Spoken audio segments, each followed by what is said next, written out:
The NHL has started to announce its finalists for various awards. The playoffs are heating up, and we've got our women's hockey spotlight looking at the PHF Awards and free agency. We've got all that and more on today's Locked On NHL. You're Locked On NHL, your daily podcast on the National Hockey League. Part of the Locked On Podcast Network, your team every day.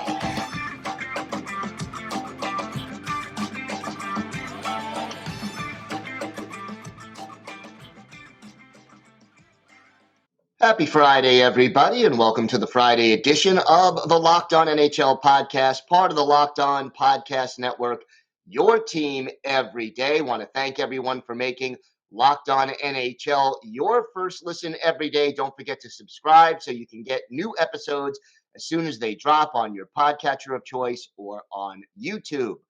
I'm Gil Martin. You can find me on Twitter at IceWars, NYRVSNYI. And every Friday, I am joined by Rachel Donner. You can find her on Twitter at RMiriam. And Rachel, happy Friday. Happy Friday. Man, some fun round two action. Excited to talk about that as well. Oh, yeah. Gotta love it. And, the deeper you get into the playoffs, the more intense it tends to get. And I always enjoy this time of year. The only thing is now we're getting into nights where there's only one game, maybe two. I kind of like having 4 games a night. That was always kind of intense and exciting as well. Yeah, the first round I think is always the most fun, especially for impartial observers. Yes, exactly. But let's get started with the NHL awards. They are starting to announce the finalists for various awards. Let's start with the Calder. No surprise with the 3 finalists, Matty Beniers of the Kraken, Owen Power of Buffalo, and Stuart Skinner of the Edmonton Oilers. Your thoughts? Yeah, I'm actually a little surprised here. I think Matty Beniers, no question. And I think there's an argument to be made for Owen Power and Stuart Skinner, but that left Wyatt Johnson from the Dallas Stars, who's had a successful playoffs so far, Matthias Michelli of the Arizona Coyotes, both tremendous regular seasons. And to see them on the outside looking in when, I can see why they tried to fit a goalie into the conversation here. But at the same time, you have those 2 really strong skaters. And so when the final vote tallies come out after the awards are named, I will be very curious to see what those ballots look like. Yeah, I will be too, and I think it'll be close. I definitely think it'll Hmm. be one of those close ballots, and a lot of the time, based on geography, these splits come down a little funny, and you get some interesting results. Let's put it that way. Yeah. How about the Selke? Patrice Bergeron seems to be nominated almost all the time. Mitch Marner of Toronto, and then Nico Hischier of New Jersey. Any surprises there? Not really, but I'm actually really excited to see Nico Hischier be a regular part of this conversation now because I think he is the guy that's going to take the mantle from Patrice Bergeron in this category. And I don't know if he's going to win it this year. I feel like there's a lot of emotional sentiment around Bergeron. This regular season in particular. I mean, playoffs aside, in terms of what happened with Boston, that regular season was such a tremendous accomplishment, and Bergeron was a huge part of that. And so I feel like he still has that cachet from this year, but with Nico Hischier, I think he's the Selke perennial nom moving forward. Yeah, changing of the guard, so to speak. And I always like the Selke Award because these are this is something that you don't get recognized for a lot over the course of the regular season. And then when it comes to a close, you know, to have them recognize the best defensive forward, I always thought was important. Yeah, I think, it's starting to get interesting in terms of these, offensive forward, defensive forward. Is it a two-way forward? The Right. same conversation happens with the Norris, right? Hmm. Do you reward offensive defensemen as seems to be the case nowadays, or like where's the art of actual defensive defensemen? Is that a lost thing, and is that okay? I think there's a conversation to be had there. I always thought there should be a defensive defenseman award, maybe the Rod Langway Award or whoever you want to name it after. But I think that Not a is bad something that choice there. what was that?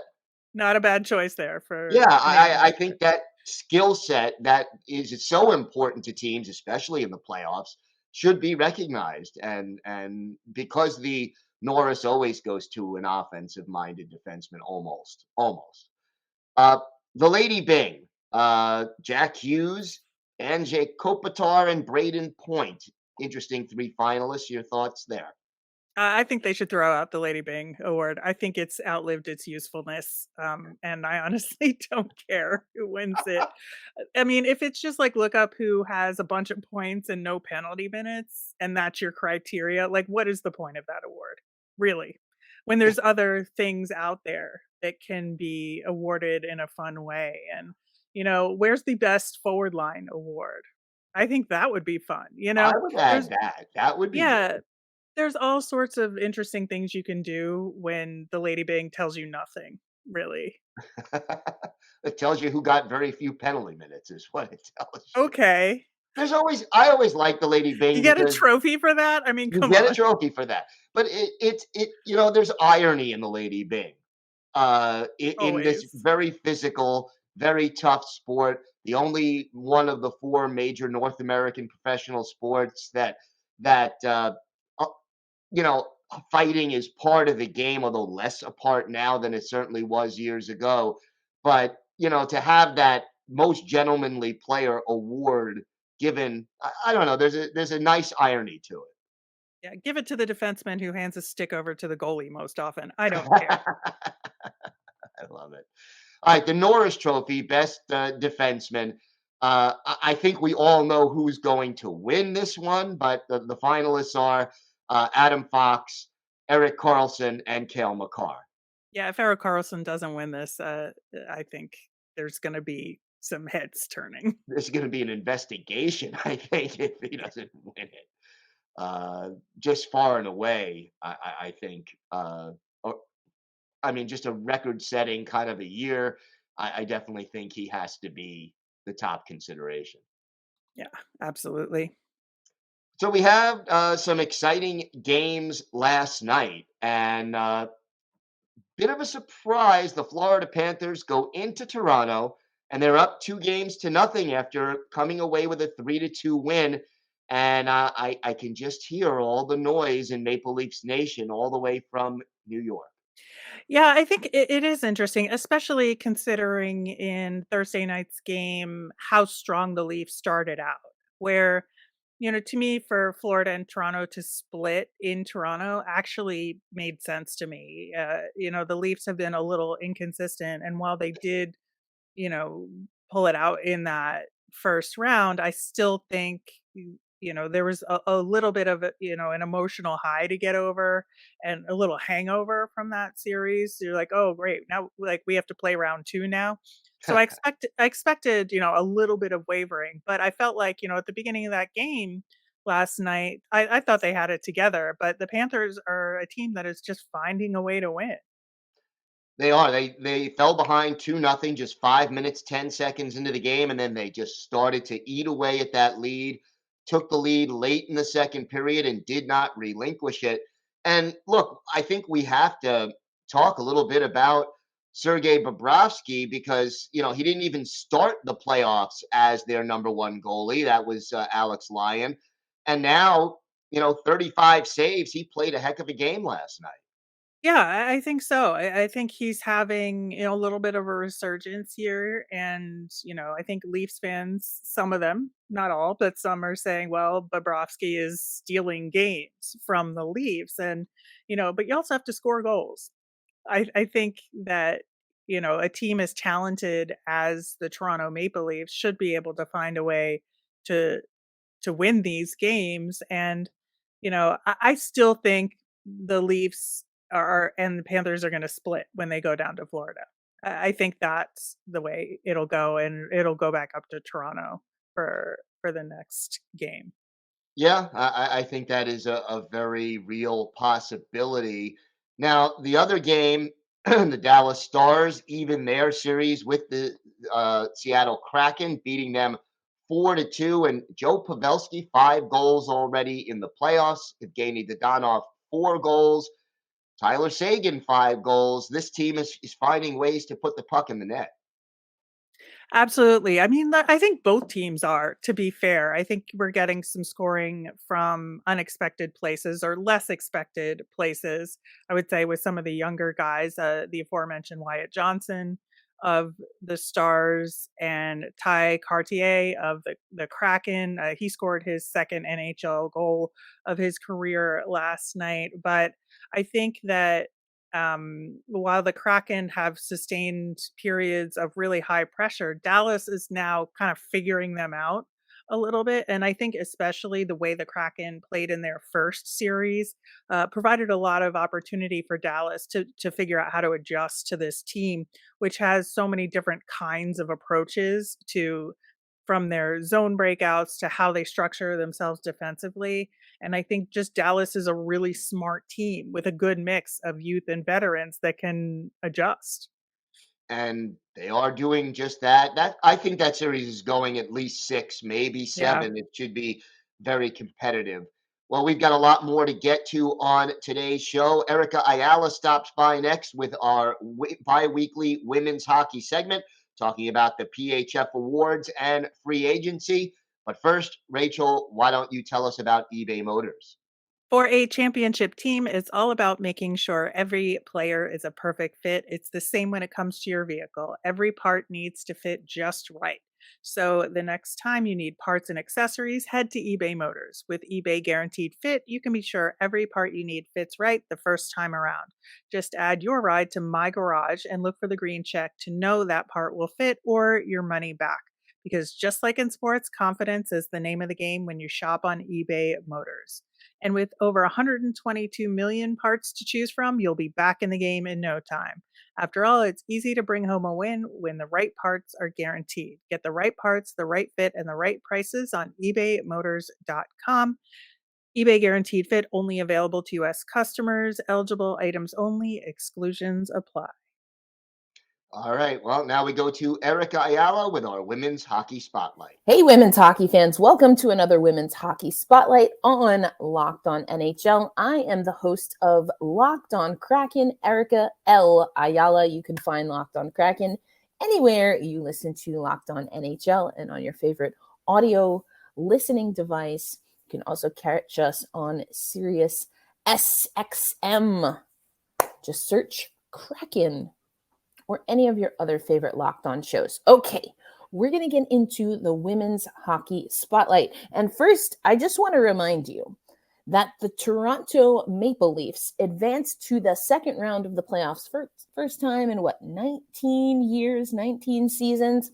And I think they need to thank the Toronto Six for lifting the curse. That's right. Just a reminder that the Premier Hockey Federation, Toronto Six, won the Isabelle Cup championship. But on to more pressing matters. Speaking of the Premier Hockey Federation, they have announced all of their postseason awards. I should say most, because we still have the fan vote. And it is Friday, May 5th, Cinco de Mayo. You have until 11:59 Eastern Time tonight to vote for your favorite 3 players of the Premier Hockey Federation. This will be a fan vote. But in the other categories, let's walk through the big ticket items. Now, the Denelang Award is awarded to one player that has shown and has overcome some obstacles.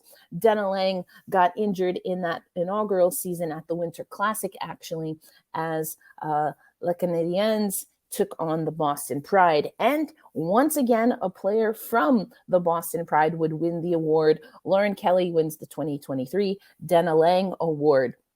Now, this year we had both Rookie of the Year and Newcomer of the Year in the league. The differentiation: a rookie, first ever pro season, whereas a newcomer is new to the Premier Hockey Federation, but not new to women's pro hockey. Rookie of the Year, you had 2 players from Boston, Elizabeth Giguère and Corrine Schroeder, goaltender, as well as Minnesota Whitecaps forward Natalie Snodgrass were the 3 finalists. and it would be Corinne Schroeder that takes home the award. For newcomer of the year, you had Anne-Sophie Betty representing La Force de Montreal. You had Lauren Gable representing the Boston Pride, and Brittany Howard representing the Toronto Six. In this category, Lauren Gable takes home Newcomer of the Year award. Goaltender of the Year, mentioned Corinne Schroeder, plays for the Boston Pride. Also had Amanda Levier and Elaine Chuli, the starting netminder for the Toronto Six, and Amanda Levier, the starting netminder for the Minnesota Whitecaps, went head-to-head in that overtime championship game, but neither one would win this one. That's right, Corinne Schroeder, goaltender of the year. Now, you might see a little bit of a trend. Lots of Boston players winning awards. We'll get to that in just a moment. Let's go to defender of the year. Your top three candidates: Minttu Tuominen from the Metropolitan Riveters, Sydney Morin from the Minnesota Whitecaps, and Callie Flanagan from the Boston Pride. And yes, once again, a Boston Pride player wins. Congratulations to Callie Flanagan for winning Defender of the Year. Now we have two more award categories that I'm going to mention for the on-ice performance, and then another category that mentions a little bit more of what players from each organization are doing in the community. So let's go with Outstanding Player of the Year. This is actually an award that was voted on by the players. Now, if you follow my women's hockey podcast, the Founding Four podcast, we had a Twitter Spaces. We'll have another one coming up next Tuesday. But on our Twitter Spaces, we talked about and talked with Carly Jackson, one of the goaltenders for the Toronto Six. And this is the way it went.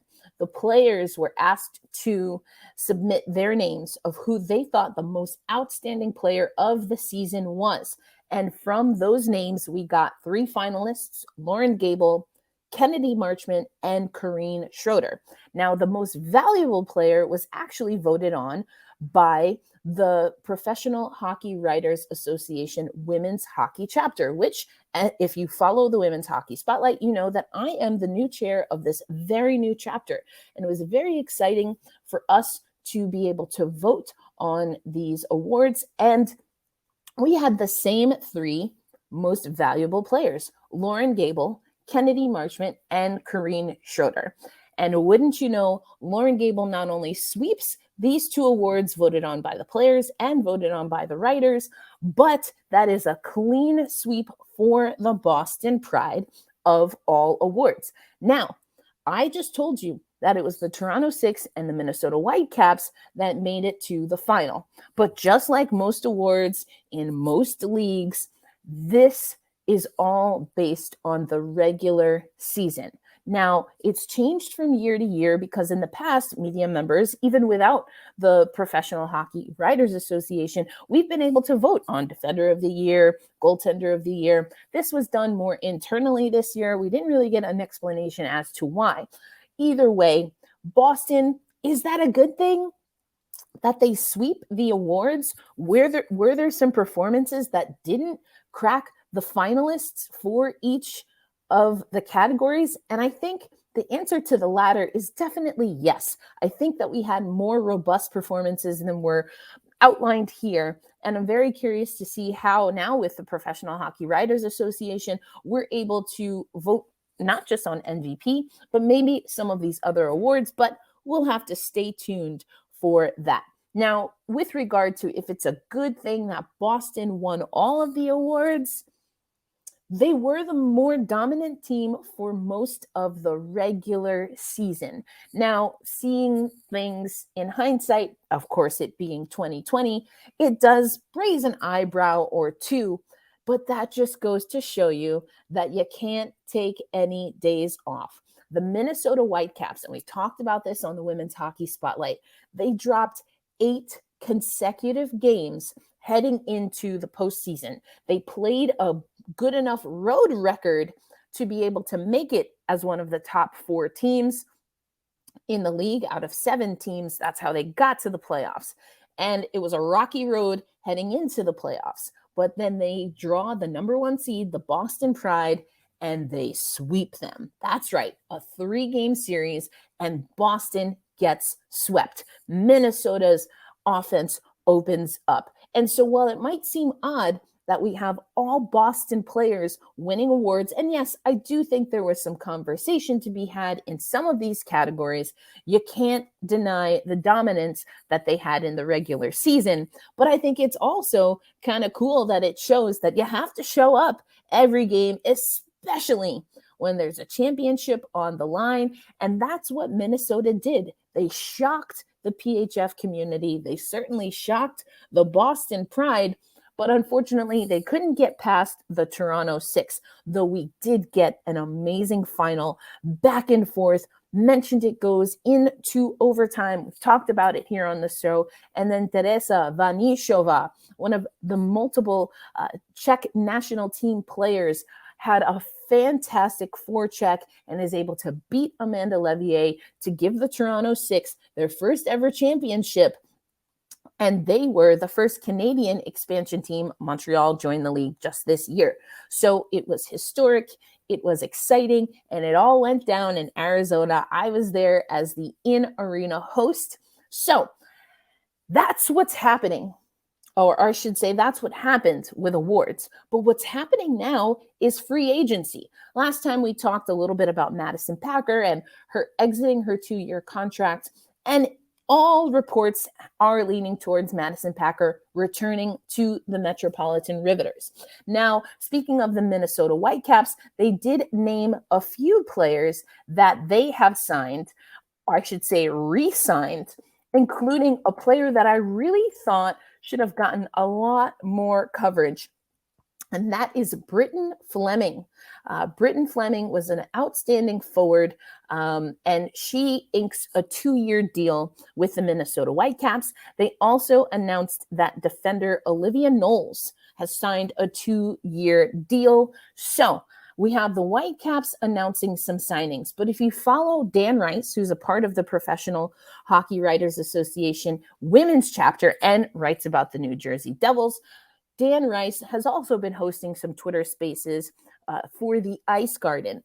And Ian Kennedy over at the Hockey News, which now has its own women's hockey vertical, those are just two of a handful of reporters that are keeping their finger on the pulse when it comes to off-season trades and re-signings and other rumors.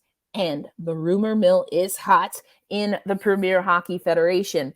Word on the street is that defender for the Boston Pride, that being Kaylee Fratkin, and a founding member of the league, as well as Ali Thunstrom, might be on the move from Boston. We've also heard reports connecting goaltender of the year and rookie of the year Corrine Schroeder to Montreal. She's originally Canadian. Elizabeth Giguère, I also mentioned in the awards section, played for Boston, competed with Canada in the rivalry series that we've been talking about, perhaps also could be going to Montreal. So we know there's going to be a $1.5 million salary cap next season. We already know one player, Daryl Watts, is set to make $150K US dollars. She signed with the Toronto 6 and, of course, was a mid-season signing for them, so won a championship with them. But how is this influx of money and the salary cap going to affect the players and certain teams? Are we going to have super teams like we've seen in the WNBA when they raised their salary cap 2 seasons ago? All of that and more is what we will continue to discuss on the Women's Hockey Spotlight. Not to mention that the PWHPA, the Professional Women's Hockey Players Association, which created a barnstorming model in 2019, or immediately after 2019, when the news of the Canadian Women's Hockey League, or the CWHL, folded, they are set to become a proper union. So the PWHPA would become the union name, and there is a new league coming. We have been hearing that it could come as soon as this past season. That didn't happen. We're hearing that it might be ready for the fall. So we just kind of have to wait and see. All I know is it's going to be a busy off season in women's hockey. And you can follow us right here on Locked On NHL. And if you want a little bit more of a taste of women's hockey on a day-to-day basis, go follow the Founding Four podcast, the Ice Garden, or even every once in a while, Locked On Kraken. But at least wait until the Seattle Kraken are in the postseason for those updates. But as always, Erica Ayala, your women's hockey correspondent, every other Friday, right here on Locked On NHL, bringing you the PHF Awards recap. We talked a little bit about what could be a wild and crazy free agency and some rumors that we're hearing from the women's hockey side of things. Of course, we didn't even get into the transfer portal for the NCAA, so you're going to want to come back later in the month where we'll update that. Is NIL and kind of this free reign transfer portal somewhat impacted by COVID? Does that make it so that we're going to have NCAA super teams? Let's talk about it. We'll get to you in another 2 weeks right here for the Women's Hockey Spotlight on Locked On NHL. Want to thank Erica Ayala for our bi-weekly women's hockey segment. Always great to hear from her. We've got a lot more to get to. We've got some exciting weekend action coming up and some odd scheduling as well. Plus, our first look ahead at the NHL Draft Lottery. So, Rachel, only one game tonight in the NHL. That's a little bit strange after the first round being as busy and as crazy as it was, but it's New Jersey and Carolina, and Carolina taking the early advantage in this series. Your thoughts about tonight? Yeah, I think, it'll be interesting to see how quickly the Devils can adjust. We saw their ability to do that in the first round against the Rangers after losing the first two. Will it take them 2 games? I don't know. I think they'll adjust faster this time around, and I see that this game 2 as being a lot more competitive. I think so too. They adjusted very well, and these teams are very, very evenly matched. I mean, we didn't know who was going to win the division until the last or before last game of the season. So, Right. this is going to be a long series in my mind. Only one game on Saturday as well. Edmonton in Vegas to face VGK, and right now the Golden Knights have the early advantage in this series. Yeah, the Oilers kept hanging in there, but somehow Vegas was able to overcome that in game 1. And having this game delayed by a day, I have never been outraged on behalf of Edmonton Oilers fans before, but here we are because the game got rescheduled, and so many Oilers fans had made travel plans to Vegas, and we had fans, either they're going to miss this game because they thought they were going to be on a plane home, or they've had to spend, hundreds or even thousands of dollars extra to reschedule flights and change hotel rooms. And uh, that is just really unfortunate and kind of a significant snafu from the league.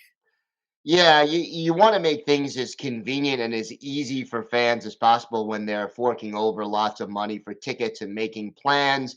And you don't like to see that. Plus, you want to get the series into a rhythm whenever Right. possible as well.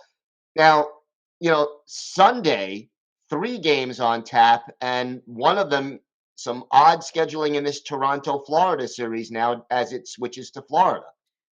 Right. And, because the Miami Heat are still in the NBA playoffs, it seems like they tried to schedule these games on different that would be in Florida on different days than the Heat were playing. And that just creates 3-day breaks between games. And it really, to your point, just halts the momentum of the series. And I think it could have an impact on, recovery times and ability of teams to maintain momentum. Yeah, I mean, Florida's up 2-0, and then they go back to Florida. They have to wait an extra day. Then they have to wait 2 days in between games 3 and 4. Uh, you know, to me, if I'm the Florida Panthers, I want to get back on the ice as soon as possible right now.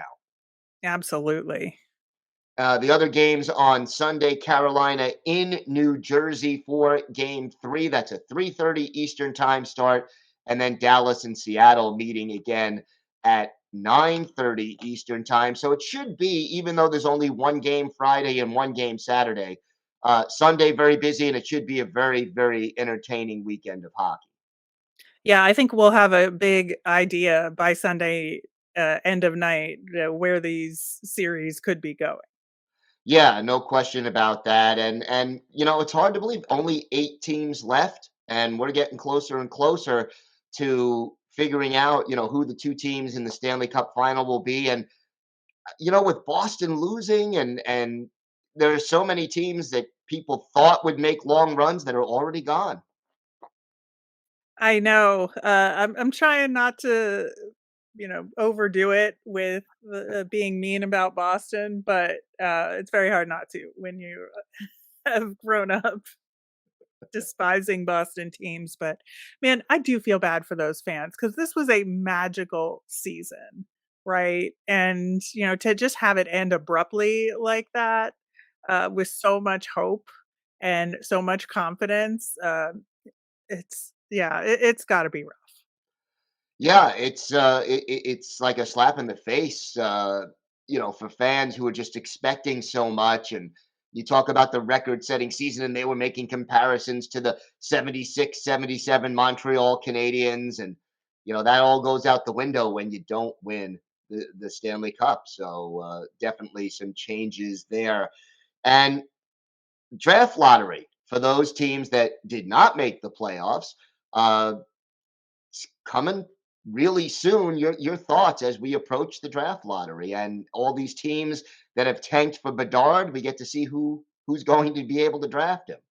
Yeah, as somebody who covers the Flyers, the odds are very slim, but they're not nothing. And so there's always a chance, as they say. And I think, there are so many different ways this could go. And I had actually done a little bit of math, and in the 28 total lotteries that the NHL has had so far, 13 of them, someone moved up to get the top pick. So that's a pretty high number. Almost half. Yeah. And there were three top picks that were eventually traded away in the lottery era. One infamously leading to Pittsburgh drafting Marc-Andre Fleury. So that had a significant impact on the league. And, I think that obviously all of these teams, Flyers included, would love to see Connor Bedard in their jersey. But I think, a couple surprise teams that could make an impact. I mean, what if the Washington Capitals win that lottery? I mean, what an impact would that have? Having Yeah. Ovi and Bedard on the same team. Yeah, that would be wow, for fans in Washington for sure. Do you think they should change the draft lottery in any way, the way it's Yes. structured, the way they do it? Yeah, I don't think anybody outside the top 5 should get the number 1 pick overall. And that's the way it started. And I Yeah. think, they've overcomplicated it over the years. And I really think that if you're trying to have parity and you want to, have games later in the season mean something, like, y you wanna do something different, and you wanna really give those teams that are struggling a way out of it faster. And I think that's by just reducing, even if you allow any of those lower teams to move up to the number 2 pick, I think that's fine, but the number 1 overall should go to a 5 worst team. See, I like what you say. I think it's fair. I think it makes the most sense, but the league wants the most interest possible in the draft lottery, wants more teams to be and more fans to be anxious to see it and to be involved in it. And that's why I think they switched it up. But I think your way is fairer. Yeah, I think so too. And, like I've said before, sports are never fair. You're never going to have something be absolutely fair in the world of sports. And so you just do the best you can. And I think that, my way of just for the first overall, it's got to be one of the 5 worst teams. For the second overall, it goes down to the 10th worst team. And I think that's as fair as you're going to get. I think that totally makes sense. Well, Rachel, I'm looking forward to a great weekend of hockey action. Thanks for being my co-host, and always great working with you. I want to thank everyone for making Locked On NHL your first listen every day. Everydayers, I will be back on Monday with three of our local hosts talking about some of the big stories from around the league, obviously concerning the Stanley Cup playoffs. Have a great weekend, everybody, and thanks for listening to the Locked On NHL podcast.